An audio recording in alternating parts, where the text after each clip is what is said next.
নমস্কাৰ প্ৰিয় শ্ৰোতা, আপোনাৰ এই সময়খিনি জীপাল কৰিবলৈ মই আৰ জে নীলিম কাশ্যপে লৈ আহিছোঁ আজিৰ অনুষ্ঠান সন্ধিয়া বিশেষ। আজিৰ অনুষ্ঠানত অসমৰ এখন পষেকীয়া বাৰ্তালোচনী প্ৰান্তিকৰ পাতত 2012 বৰ্ষৰ 1 জানুৱাৰীৰ পৰা ধাৰাবাহিকভাৱে প্ৰকাশ হোৱা জনপ্ৰিয় কবি উপন্যাসিক কিশোৰ মঞ্জিত বৰাৰ উপন্যাস হৃদয় এখন মহাকাব্য শুনিবলৈ পাব। পাঠ কৰিব বৰ্ণিলে। তেনেহলে পলম নকৰি আৰম্ভ কৰোঁ আহক আজিৰ অনুষ্ঠান সন্ধিয়াৰ বিশেষ।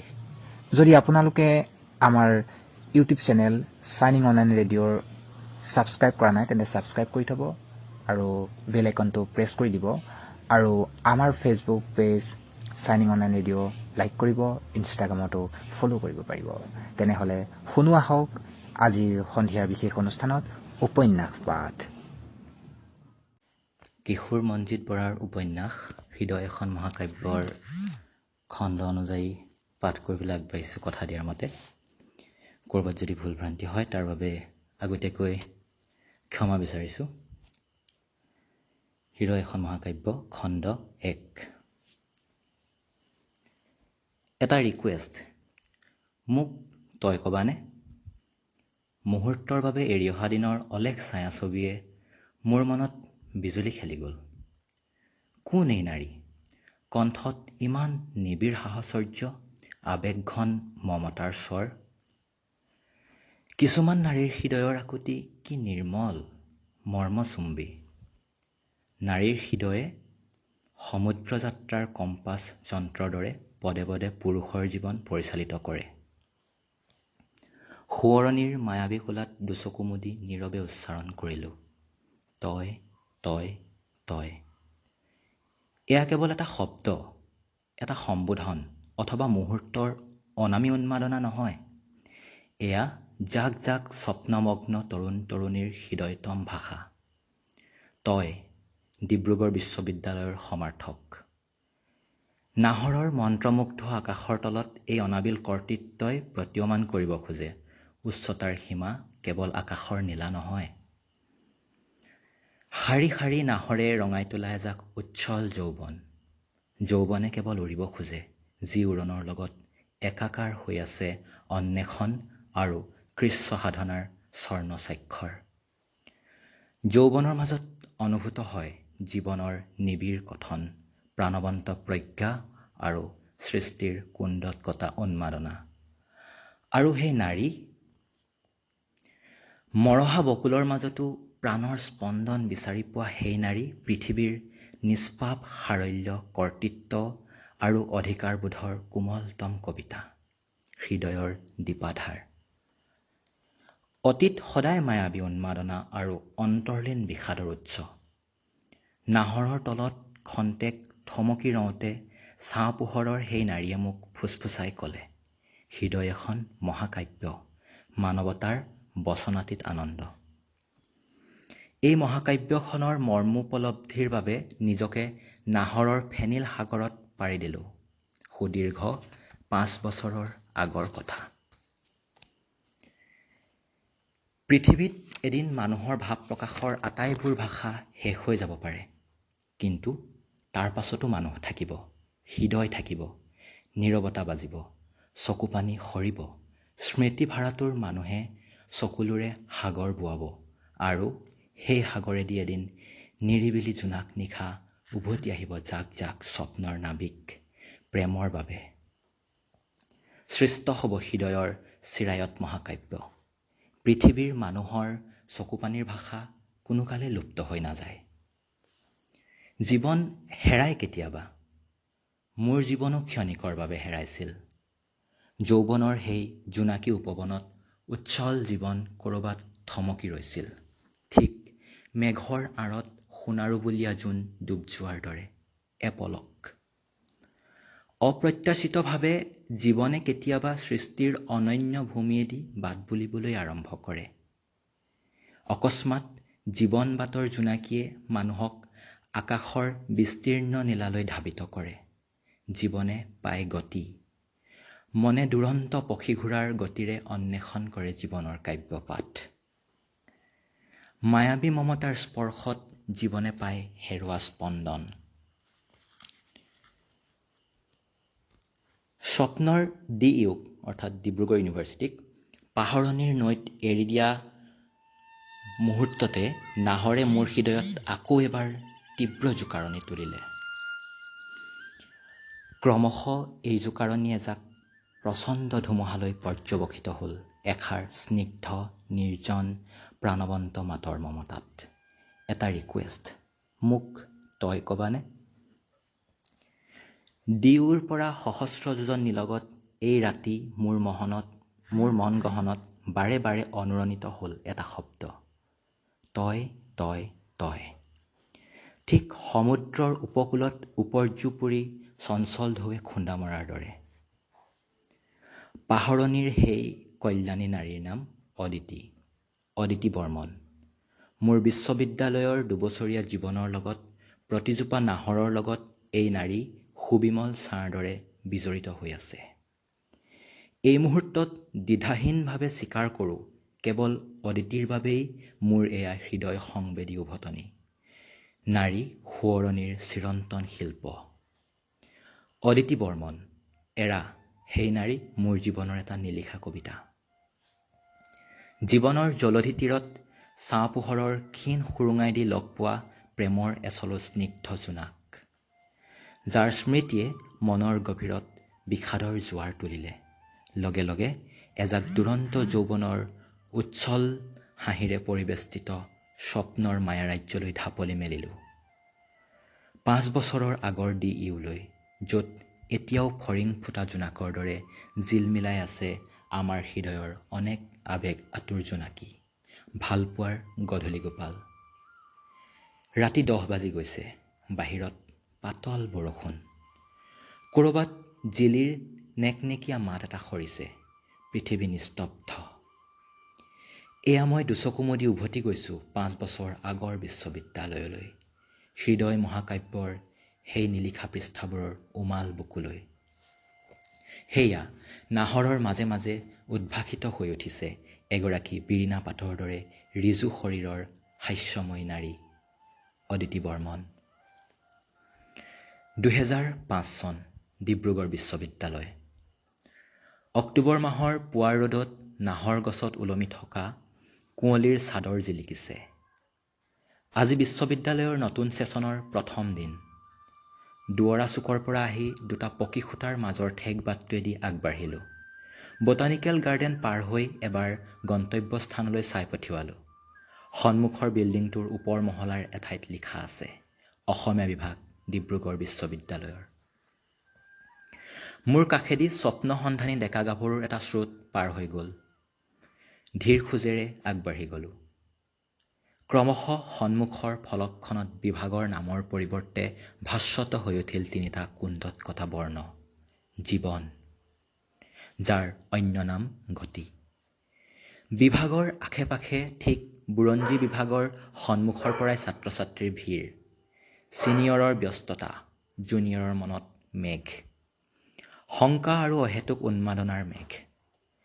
হঠাৎ চিৰিৰ ওচৰ চাপি বুৰঞ্জী বিভাগৰ সন্মুখৰ এজোপা নিৰ্দিষ্ট গছত মোৰ দৃষ্টি নিবদ্ধ হ'ল। তন্ময় হৈ গছজোপালৈ চাই ৰ'লোঁ। লগে লগে বিশ্ববিদ্যালয়ৰ প্ৰথম চিনাকি গছজোপাক মোৰ এটা নাম দিবলৈ মন গ'ল। দিলোঁ, জীৱন বৃক্ষ। হৃদয় এখন মহাকাব্য।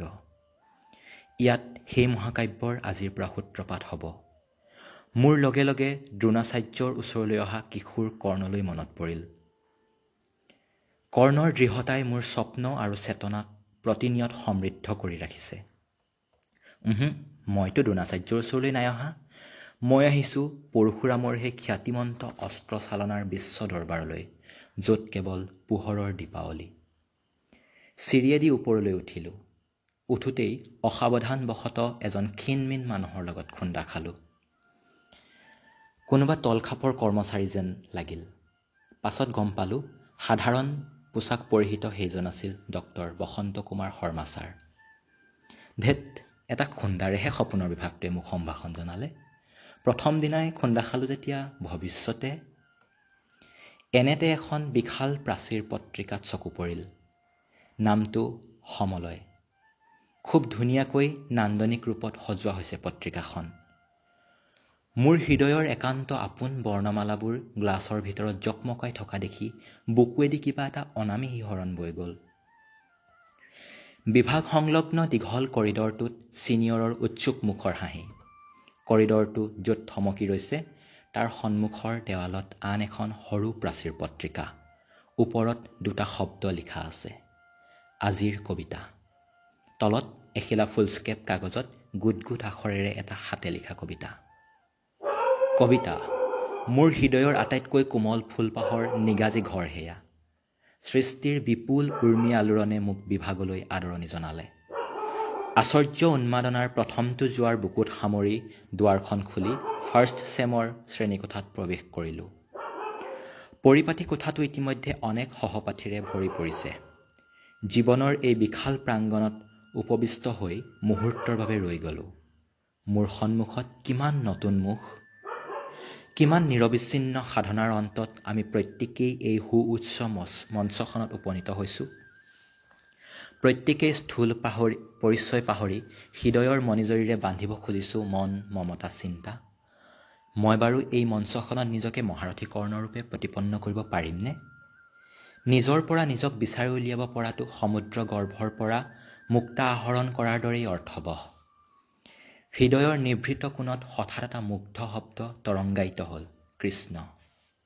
এই দুৰ্গম যাত্ৰাত নিজকে সদায় সংযত আৰু সুস্থিৰ কৰি ৰাখিব লাগিব।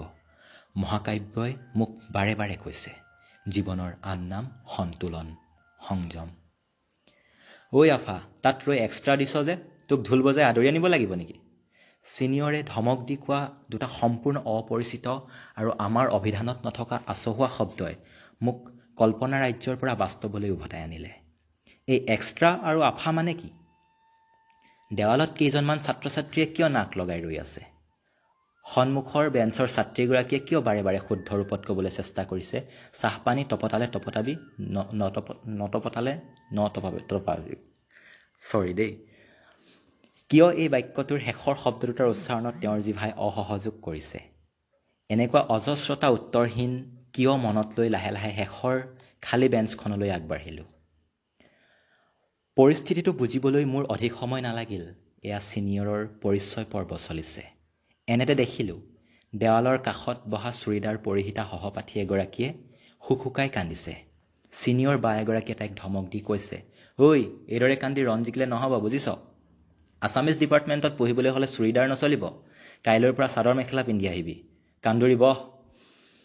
তেওঁৰ দীঘলীয়া বক্তৃতাটোৱে কোঠাৰ সকলোৰে দৃষ্টি আকৰ্ষণ কৰিলে। মনে মনে ভাবিলোঁ, মোৰ ওচৰলৈ কোনো নাহিলেই হয়। আজি যে সাগৰত জোৱাৰৰ তাণ্ডৱ। এনেতে ওখ পাখ ছিনিয়ৰ এজনে চিঞৰিলে, ঐ আফা, তই উঠ, লাষ্ট বেঞ্চৰ মূৰত বহাটো। মোৰ বুকুখন কঁপি উঠিল। ভয়ে ভয়ে থিয় হ'লোঁ। তোৰ ঘৰ ক'ত? শিৱসাগৰত। নাম? অৰ্ণৱ বৰা। হবি? কবিতা লিখা। কাৰ কবিতা ভাল লাগে? লৰ্কা, জীৱনানন্দ, নীলমণি ফুকনৰ। নীলমণি ফুকনৰ এটা কবিতা মাতচোন।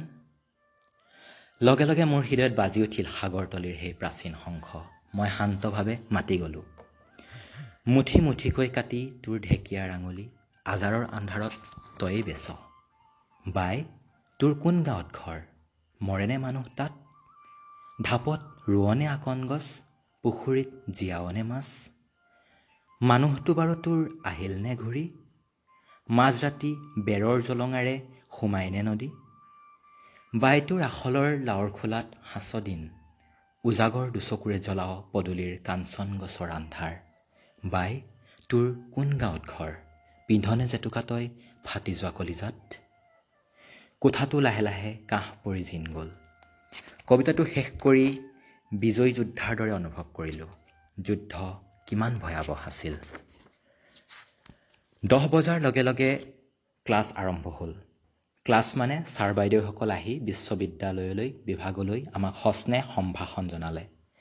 জীৱনৰ গভীৰতা আৰু সুন্দৰৰ আৰাধনাৰ শ্ৰীবাণীৰে তেওঁলোকে আমাক বিশ্ববিদ্যালয়ৰ প্ৰথম ক্লাছটোতে মুহি পেলালে। এগৰাকী হাঁহিমুখীয়া বাইদেৱে ডাঙৰ ডাঙৰকৈ ক'লে, আজিৰ পৰা তহঁত আমাৰ ঘৰৰ ল'ৰা ছোৱালী হলি, বুজিছ? হৃদয় যেতিয়া অনুৰাগেৰে উঠলি উঠে তেতিয়া আপোনা আপুনি কৰ্তৃত্বৰ ভাৱ জাগ্ৰত হয়। কিন্তু ইমান আনন্দৰ মাজতো মোৰ অন্তৰাত্মাই বাৰে বাৰে এজন মহীৰূহৰ অনুপস্থিতি অনুভৱ কৰিছিল। তেওঁ যেন কোমল ধীৰ কণ্ঠেৰে আমাক ক'ব, জীৱনক লগ পাবৰ বাবেইতো জীৱনজোৰা ব্যাকুলতা। তেওঁ আন কোনো নহয়, doctor Prahlad Kumar Barua sir. Sir সেইদিনা ছুটীত আছিল। আৰু আমি যে ছাৰক লগ পাবৰ বাবেই ব্যাকুল হৈ আছোঁ। জীৱনত প্ৰথমবাৰৰ বাবে উপজা ঘৰখন এৰি আহিছোঁ। ক্লাছ 9ত পঢ়ি থকা ভাইটিলৈ মনত পৰে। নঙলামুখৰ ওখ নাৰিকলজোপা, গোহালিৰ ৰাঙলী গাইজনী, পিছফালৰ নাচনী নৈখন আৰু গাঁৱৰ পদূলিৰ আমোলমোল সন্ধিয়াবোৰে মনটো কৰবালৈ টানি নিয়ে। কৰবালৈ। আহিবৰ পৰত বাবাক সেৱা কৰোঁতে গহীন স্বৰেৰে কৈছিল, ভগৱানৰ ওপৰত বিশ্বাস ৰাখিবি। হওঁতে ডিব্ৰুগড় দূৰণিবতীয়া ঠাই নহয়, তথাপি নতুন ঠাই। সাৱধানে চলিবি আৰু সদায় মনত ৰাখিবি, চৰিত্ৰই গৌৰৱৰ মুকুট। আৰু মাৰ ভৰি চুওঁতে মোক সাৱটি ধৰি কান্দি পেলাইছিল। দূৰলৈ নীলা আকাশত চক্ৰাকাৰে ঘূৰি আছিল এজনী নিঃসংগ চিলনী। ভাবিলোঁ, মমতাই যেতিয়া কান্দে তেতিয়া পাহাৰৰ নিৰ্দয় শিলেও নীৰৱে চকুপানী টুকে। দুৱাৰমুখত চুচুক চামাককৈ ৰৈ থকা ভাইটিলৈ চালোঁ। তাৰ মুখখনো মৰহি গৈছে, বেজাৰ বলীয়া গাল। মূৰত হাত ফুৰাই গ'লোঁ, তই পঢ়িবি দেই, মই আহি থাকিম নহয়, নৈত অকলে সাঁতুৰিবলৈ নাযাবি। সি একো কোৱা নাছিল। মই বুজিলোঁ তাৰ কোমল প্ৰাণত তেতিয়া ধুমুহাৰ সৈতে শিলাবৃষ্টি। হঠাৎ সি জেপৰ পৰা ৰুমালেৰে বন্ধা সৰু টোপোলা এটা উলিয়াই মোৰ হাতত তুলি দিলে। ঐ, কি আছে ইয়াত? লৈ যাচোন। এনেতে মায়ে মাত লগালে, দিছে যেতিয়া লৈ যা। শুন, তই নহ'লে বোলে ভায়েৰে পূজা নাচায়। সেই পূজা চাবলৈ গোটোৱা টকাকেইটা তোকেই দিছে, লৈ যা, নল'লে সি মনত আঘাত পাব। মোৰ লগে লগে ৰামায়ণৰ লক্ষ্মণলৈ মনত পৰিল। ৰামৰ প্ৰেমত উন্মাদ লক্ষ্মণ, যি এদিন জ্যেষ্ঠ ভাতৃৰ এটিমাত্ৰ নিৰ্দেশত নিজকে সৰজুৰ শীতল জলৰাশিত সঁপি দিছিল। ৰুমালেৰে বন্ধা টকাকেইটা এয়াৰ বেগটোত ভৰাই লওঁতে বুকুখন ডাঠ হৈ পৰিল। মহাকাব্যৰ সেই চিৰন্তন মূল্যবোধ এতিয়াও নিষ্প্ৰভ হৈ যোৱা নাই, নহয়, কোনো কালেই নহয়।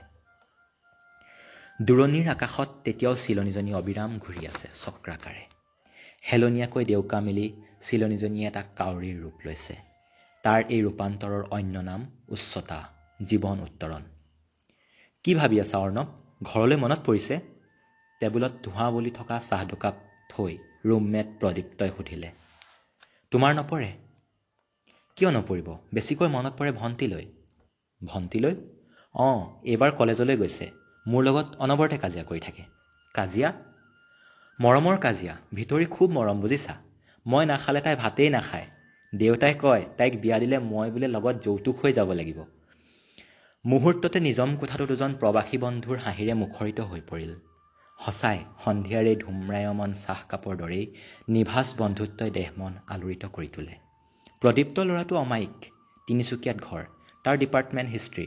আটাইতকৈ ডাঙৰ কথা, সি কবিতা খুব ভাল পায়। কাকত আলোচনীত ভাল কবিতা পালেই বহীৰ মাজত টুকি থয়। বিশ্ববিদ্যালয়ত ক্লাছ আৰম্ভ হোৱাৰ পৰা দুমাহমান মেছ কৰি বা অন্য প্ৰকাৰে বাহিৰত থাকিব লাগে, পূৰ্বাপৰ নিয়ম। দুমাহমানৰ পাছতহে হোষ্টেলত ছিট পোৱা যায়। প্ৰদীপ্ত আৰু মই দুৱৰাচুকৰ ছানৰাইজ মেছত আছোঁ। যোৱা প্ৰায় এমাহত আমাৰ মাজত বেছ আত্মীয়তা গঢ়ি উঠিছে। হৃদয় গভীৰ সম্পৰ্কই ব্যক্তি আৰু ভূগোলৰ সংকীৰ্ণ মানচিত্ৰ অগ্ৰাহ্য কৰে, নিখিল ভুৱন যাৰ পৰিধি। শনিবাৰ, এটি নিৰ্মল পুৱা, সময় 10 বাজিছে। ধীৰ খোজেৰে মানুহজন শ্ৰেণীকোঠালৈ সোমাই আহিল। মাৰ্জিত পোছাক, মিঠা বৰণীয়া আতিল দেহ সৌষ্ঠৱ, আকৰ্ষণীয় ব্যক্তিত্ব। দেহ মনত ক'তো বয়সৰ চাপ নাই, আছে তৰুণ সুলভ দীপ্তি আৰু অতৃপ্ত জীৱন তৃষ্ণা।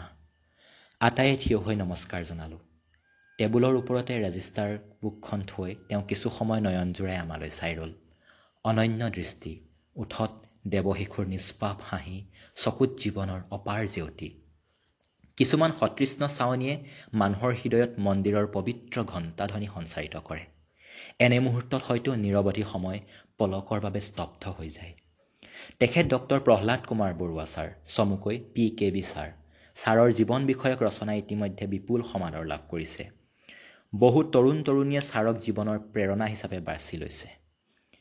কোঠাটোত আৰণ্যক নিৰ্জনতা। নিৰ্জনতাৰ মাজতো এটা সুৰীয়া ছন্দ থাকে।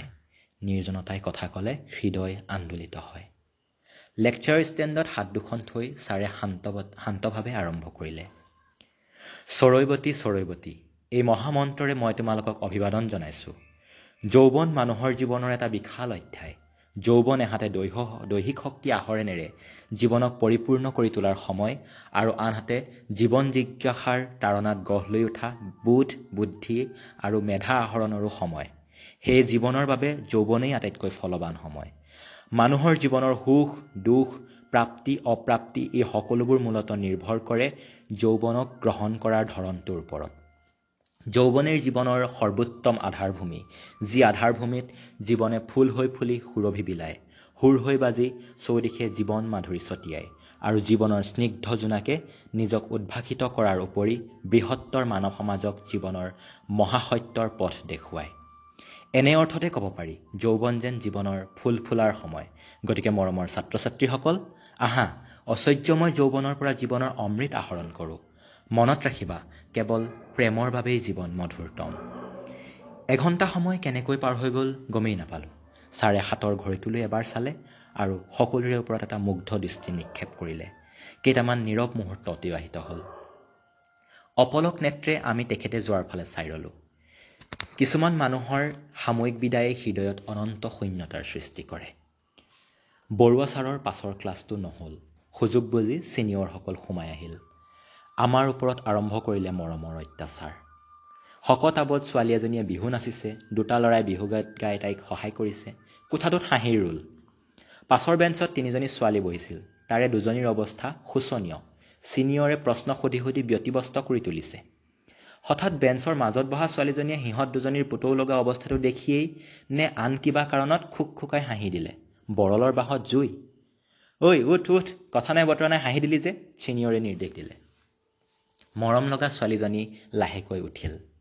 ইখত মিঠা বৰণীয়া উজ্জ্বল গাৰ ৰং, বেনী গুঠা মিহি চুলি, প্ৰচলিত অৰ্থত যাক কোৱা হয় ইণ্ডিয়ান বিউটি। তাইৰ লাহি গাত অনামী কঁপনি।